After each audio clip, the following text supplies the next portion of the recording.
I don't know why, मैं बात सोचता भी नहीं इन सब के बारे में, and it just comes up. And somebody after this whole conversation, forced labor की जो आपने बात खत्म करी, किसी ने तो बहुत सही बोला. He's like, and I'll ask you the same question. Please. Okay. And actually, it's a question for audience as well, जो सुन रही है. What does a slave want? I'd argue freedom.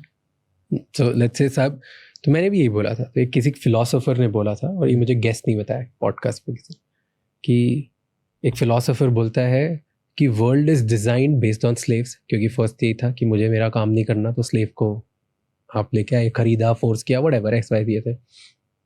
And when they realise कि slave की इच्छा क्या है, what does a slave want, तो सबको लगता है freedom. But reality, slave wants another slave.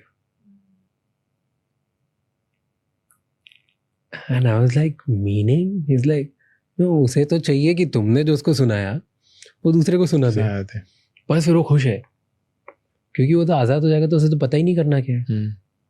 He doesn't know or she doesn't know what to do. They just want कि जो उस पर फ्रस्ट्रेशन आ रहा है किसी और पे निकाल दे, ताकि so and I just kept thinking about it a lot, and like किसी ने ये चीज़ समझी, and इसको फिर वो बोल रहा था कॉर्पोरेट स्ट्रक्चर बना दिया.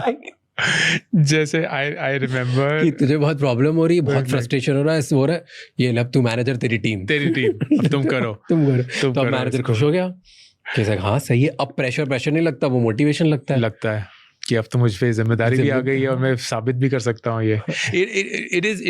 It is fascinating how the human mind works when it comes to this. मुझे याद है मैंने अपना MBA Indian school of business से किया था, एंड वहाँ उन्होंने कुछ टाइम पे बोला था कि कुछ एलम्स जो होंगे वो ISB के बोर्ड पे रहेंगे 2 साल. तो I remember one of these board meetings में गया हुआ हूँ. I walk into a room end of course I wouldn't name names. तो फिर लंच की ब्रेक करी थी, and one person was narrating the story कि यार आजकल आप क्या करते हैं. मैं बोला मैं स्टार्टअप फाउंडर. अरे ये स्टार्टअप्स बड़े चल रहे हैं, बड़ा ही आजकल शान ये वगैरह है. ये कुछ 7-8 साल पुरानी बात है. तो मैं अभी ना एक स्टार्टअप फाउंडर से मिला था, बड़े अच्छे थे वो. उन्होंने मुझसे पूछा कि सर आपकी सक्सेस का राज क्या है. एंड मेरी सक्सेस का सिर्फ एक ही राज है कि मेरी कंपनी में हर एक जॉब के लिए मेरा काम है ये इंश्योर करना कि कम से कम 2 लोग उस नौकरी को चाहते हैं. And that's it. Every role in the company I have to ensure 2 लोग किसी भी पॉइंट पे उस रोल को चाहते हैं, क्योंकि फिर वो दोनों आपस में